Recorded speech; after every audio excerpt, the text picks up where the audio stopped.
₹850 और ₹800 मक्का बिकी और MSP था 1850। ये अभी की बात है, ये जुलाई की।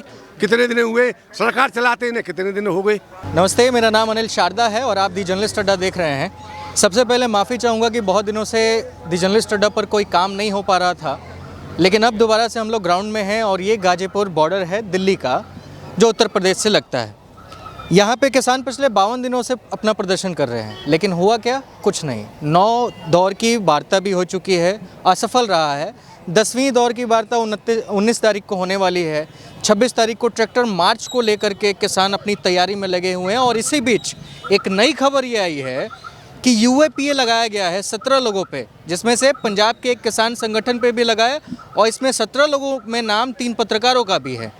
हम यहाँ पे कुछ संगठन से ही जुड़े लोग हैं, किसान संगठन से, उनसे हम लोग जानेंगे और बातचीत करके ये समझने की कोशिश करेंगे कि 9 दौर की वार्ता में तो कुछ हुआ नहीं, लेकिन अब नया एक UAPA कानून ला दिया गया है। जैसे शाहीन बाग जामिया के दौरान वो सब हुआ, इतने दिन प्रोटेस्ट चला, तो अब किसानों के प्रति क्या होगा इसका? देखिए, मैं बहुत कह रहा हूँ एक चीज़ आपसे कि भारतीय संस्कृति और सनातन संस्कृति को अगर आप समझते होंगे तो आपको मालूम है हमारे यहाँ ऋषियों की परंपरा रही है।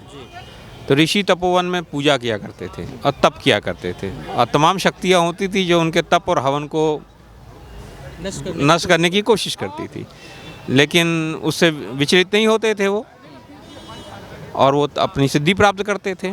उसी तरह किसान भी यहाँ पर तपस्या कर रहे हैं बॉर्डरों पर बैठे हुए पिछले 53 दिनों से, इस ठंड में जहाँ 0 डिग्री सेल्सियस है, कहीं 1 डिग्री सेल्सियस है।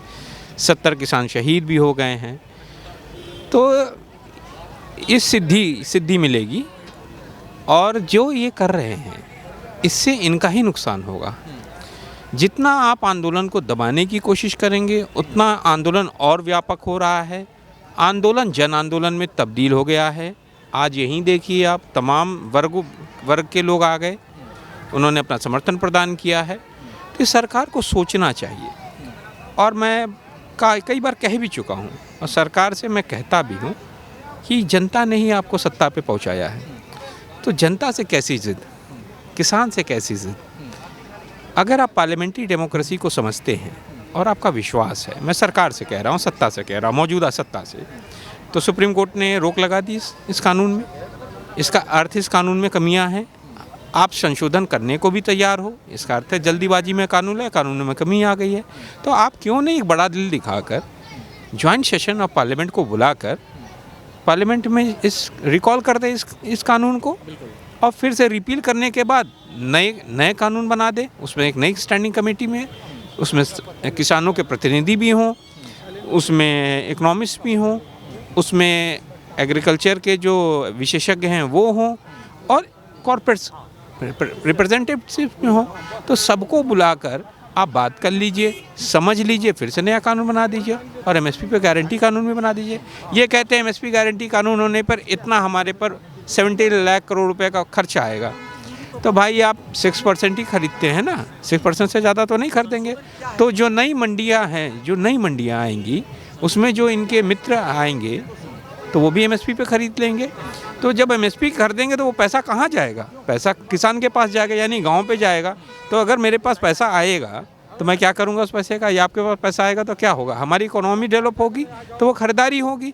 पता नहीं किस इकोनॉमी से इन्होंने ज्ञान ले लिया है कि पैसे को श्रिंक कर लो।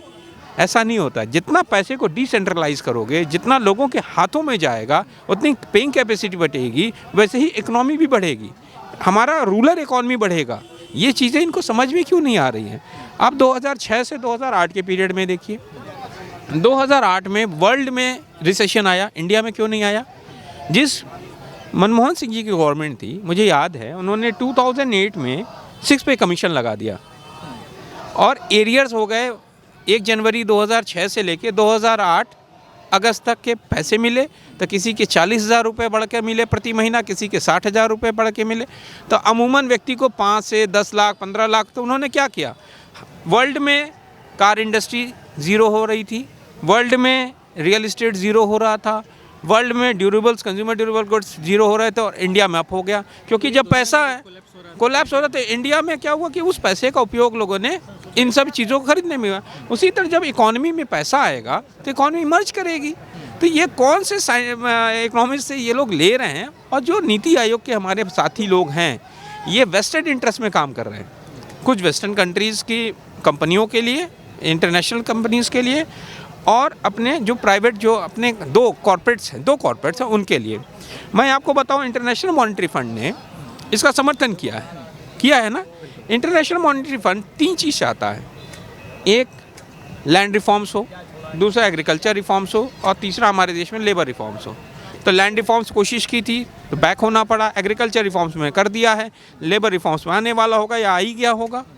तो ये जो हम क्या है, हम मार्केट को क्या अमेरिका, यूरोप के मार्केट के हिसाब से मार्केट बनाना चाहते हैं या इंडिया बेस्ड मार्केट बनाना चाहते हैं? वी आर कंज्यूमर, हम 135-140 करोड़ लोग हैं। वी आर नॉट 140 करोड़ लोग, हम 140 करोड़ कंज्यूमर्स हैं। उसके हिसाब से हम मार्केट बनाना चाहते हैं। हमारे देश की संस्कृति अलग। और दूसरा, सरकार जो है वो एक चीज़ गलती कर रही है। गलती क्या कर रही है?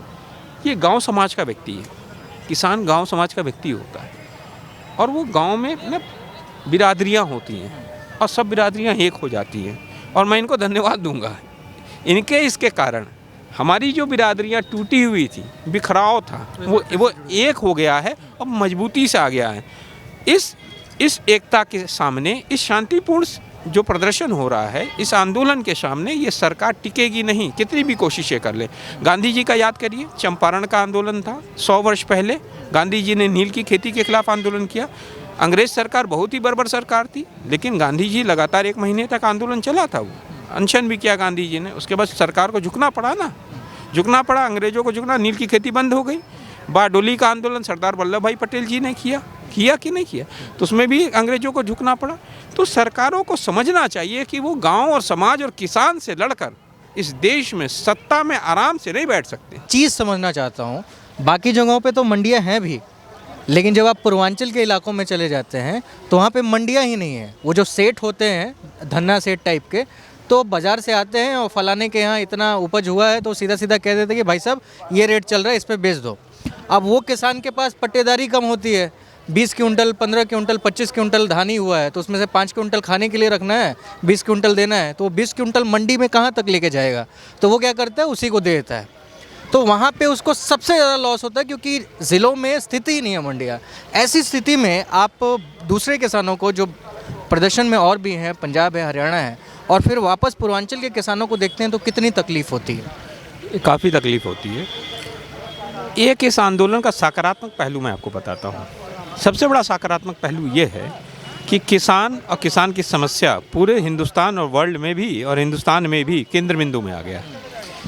एमएसपी किसान जान गया है कि एमएसपी नाम की भी एक चिड़िया होती है। मैं गया था बिहार चुनाव में के समय, जब मैं मौजूदा पार्टी में था, तो मैं गया था प्रचार में। तो मैं गांव-गांव जा रहा था, तो गांव में धान कटे हुए थे। अच्छे वहाँ पे किसान हैं आपके इलाके में, सीतामढ़ी के इलाके में धान अच्छा होता वहाँ। तो वहाँ पे मैंने पूछा कि क्या है, आप लोग तो बड़े बढ़िया कह रहे हैं एपीएमसी मंडी ख़त्म हो गई, तो आपको तो कहे साहब जब से एपीएमसी मंडी ख़त्म हो गई है, एपीएमसी मंडी साहब, हमें तो धान का रेट 800-1000 से ज़्यादा बढ़ ही नहीं रहा है। ये वो अच्छे किसान थे, वो करीब उनके 50, 60, 70 कुंटल वहाँ पे धान पड़ा हुआ था, 800 रुपये, 1000 रुपये में बिका। ये समझ नहीं पा रहे हैं। ये कहते हैं कि हम भारत को विश्व गुरु बना देंगे। भाई विश्व गुरु कैसे बनेगा भारत? या भारत को विकसित कर देंगे जब तक आप गांव को नहीं विकसित कर पाएंगे। तो अगर एमएसपी का गारंटी कानून आप ला देंगे तो उसकी धान की खरीद या गेहूं की खरीद या और भी जीन्स जो हैं उसकी खरीद की गारंटी तो हो जाएगी ना। चाहे वो मंडी के अंदर बेचे, चाहे वो बाहर बेचे, चाहे इनके जो बाहर के मित्र आके अपनी मंडी लगाएं, सजाएं, वो खरीदें, वो खरीदेंगे तो वो भी 1868 देंगे, ये भी 1868 देंगे। तो मैं वही कह रहा हूँ कि उससे क्या होगा कि उसके बच्चों की फीसेस उसी पैसे से है, उसी पैसे पे निर्भर उसके बच्चों की फ़ीस है, उसी से उसके घर में कपड़े भी बनते हैं। अगर अच्छा कुछ फसल हो जाती है, अच्छी दाम मिल जाता है, तो वो अपने मकान 1 आध कमरे बना लेता है, अपने घर में शादियां कर लेता है और अपने बूढ़े बुजुर्गों की दवा गोली कर लेता है। इसके अलावा क्या करता है किसान? इसके अलावा तो कुछ करता नहीं है। इन लोगों के पास प्रॉब्लम क्या है? ये चाहते हैं कि जैसे बिहार में एपीएमसी मंडी ख़त्म हो गई, 48,000 रुपया पर मंथ पर ईयर उनका है, तो वो चाहते हैं कि वैसा हाल हो जाए। तो ये बाकी देश के किसान जो एमएसपी पे बेच लेते हैं, ये उनकी समझदारी आ गई है कि ये सरकार अगर देखिए इसमें दो बुनियादी जो है, अभी मित्र ने भी कहा, अगर एपीएमसी मंडी तो आप कह रहे हैं अभी रहेगी और एक उसके समानांतर मंडी हम खड़ा कर देंगे, तो आपको मालूम है कि जो वहाँ पर जाएगा, जो नया मंडी लेके जाएगा तो वो मुनाफा कमाने जाएगा। मुनाफा कैसे कमाएगा? जब वो सस्ते में खरीदेगा और स्टॉक कर लेगा। तो आपने तो दोनों कर दिया ना, आपने एक मंडी का व्यवस्था बना दिया। हो सकता है 2-3-4 साल आप जो है महंगा देगा वो, हो सकता है उसके बाद क्या होगा कि जो हमारी मौजूदा सरकारी मंडी उसमें लोग ना जाए, कम जाए, तो वही होगा कि ऑप्शन तो होना। एक से पूरी बात मैं बता दूं, फिर उसमें से कोई नीति आयोग से कोई खड़ा होगा, कहेगा ये जो मंडी सरकारी मंडी है ख़राब है, ये सफ़ेद हाथी खड़ा है, इसे या तो इन्हीं प्राइवेट मित्रों को दे दो अपने, या तो बंद कर दो, जो भी है। जब वो बंद हो जाएगा तो मोनोपोली हो जाएगी प्राइवेट्स की। जब प्राइवेट्स की दो कॉर्पोरेट्स की अगर हो जाएगा तो एक भंडारण की असीमित भंडारण का अपने दे, तो वो यहाँ सस्ता खरीदेगा, कहेगा रेट ये नहीं है, वो नहीं, रेट नहीं है, और वो ले आकर असीमित भंडारण कर लेगा। आज आप आलू 60 रुपया किलो खाए एक महीना, क्यों खाए? उसके मूल में कभी गए आप? अगर उसके मूल में कहीं जाएंगे तो कहीं नहीं। जब स्टॉक की सीमा थी तब तो लोग कर लेते थे ब्लैक मार्केटिंग, जमाखोरी कर लेते थे। अब जब जमाखोरी तब कर लेते थे जब असीमित आप दे रहे हैं भंडारण की क्षमता का उनको, तो उसके बाद तो वो कितना कर लेंगे। तो सरकारों के लिए तो एक और सिद्ध हो गया ना। अगर सपोज करिए आज ये सोच रहे हैं हम एकाधिकार करा देंगे, मैं आपको एक और बहुत मजबूती से एक बुनियादी सवाल आप खड़ा करके जा रहा हूँ, अब बात कह रहा हूँ। आप अगर एकाधिकार आप दे दिए कॉर्पोरेट को, आपने संसाधन दे दिए हैं, काफ़ी और भी संसाधन देश के उन अपने ही मित्रों को देते जा रहे हैं आप, उसके बाद आप भोजन का भी उनको दे देंगे, वो तो आपसे ज़्यादा पावरफुल हो जाएंगे ना, सरकार से ज़्यादा पावरफुल हो जाएंगे ना एक समय के बाद। तो हो सकता है 2024 या 2029 में वो प्रधानमंत्री कहेंगे हटो और तुम प्रधानमंत्री क्यों, हम प्रधानमंत्री बनेंगे। जब सारा संसाधन हमारा है और राष्ट्रपति हमारा मित्र बनेगा, तो जो मित्र को ये बचा रहे हैं, जिनके लिए कर रहे हो सकता है वही मित्र इनको ही डिस्प्ले करके उनके जो कॉर्पोरेट मित्र हैं वो प्रधानमंत्री और राष्ट्रपति बन जाए। ये नहीं हो सकता, ये भी तो हो सकता है।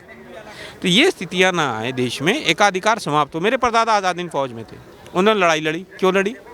कि जो अंग्रेज़ों की कंपनियों का एकाधिकार हमारे मार्केट पे था उसके खिलाफ था, हमारी खेती किसानों से लगान वसूलते थे उसके खिलाफ था, तो हम उसके खिलाफ लड़ रहे थे। जब उस समय लड़े थे हमारे परदादा, तो हम कैसे यहाँ पर दो कॉर्पोरेट को एकाधिकार करने दें? कॉर्पोरेट्स होने चाहिए लेकिन एकाधिकार नहीं होना चाहिए।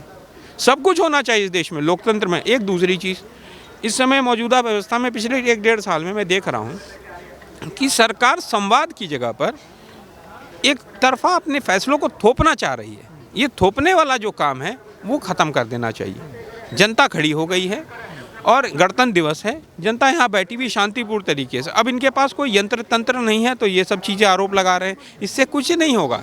इससे इन्हीं की छवि खत्म हो रही है जनता के। उस चीज़ का फ़र्क ही कहाँ है जब कॉर्पोरेट के हवाले आपने अपना सब कुछ दान कर दिया है। तो खैर हम लोग इस चर्चा को यहीं पे ख़त्म करेंगे। हाँ जी, क्या कह रहे हैं आप? ये नया कानून तो लागू कर दो, और जो स्वामीनाथन आयोग की जो रिपोर्ट थी वो क्यों दबाई रखी? कह रहे हैं कि लागू कर दिया है, कह तो रहे हैं कि ये नया कानून लगा रखता है, 3 कानून नए लगा दिए इन्होंने। 850-700 रुपये और 800 रुपये मक्का बिकी और MSP था 1850। ये अभी की बात है, ये जुलाई की। कितने दिन हुए सरकार चलाते इन्हें, कितने दिन हो गए और इन पर कुछ हुआ ही नहीं। उसका 750 रुपये की में भीख मांगनी पड़ेगी। पहले जो थे किसान बोहरे के पास जाता था कि भैया मैं एक बधिया का खेत कर रहा हूँ, कि ठीक है भाई हम तुम्हें लागत देंगे। उनने लागत लगाई, पूरे साल उसने खेत किया, बाद में रिजल्ट ये आया कि उसको नुकसान पड़ा। वो बोहरे के पास गया कि बोहरे जी मुझे तो नुकसान पड़ गया, कि अब क्या करूं? कि एक काम करो कि एक 1.25 मीटर लाओ मार्किन। सो मार्किन 1.25 मीटर ले आए, उन्हें कहा दज्जी पर सिम्बाई लाओ। अब कहा खुज्जी डाल के 4 गांव भीख मांगो। आगे समझ में? इधर से जा रहा था एक खुज्जी डाल के, उधर से आया 2 खुज्जी डाल के। उन्होंने कही भैया मैंने तो बदिया का खेत किया था, तुमने कहा ज्वारे को करो। आगे समझ में? आजा बैठ ले, राम राम कर ले। तो ये भीख मंगवाएगी ये सरकार भीख मंगवाएगी और कुछ नहीं करेगी किसान का। आप कहाँ से आए हैं? मैं हाथरस से आया हूँ। हाँ, क्या हुआ आपका? मेरा नाम ब्रजेश कुमार अग्निहोत्री।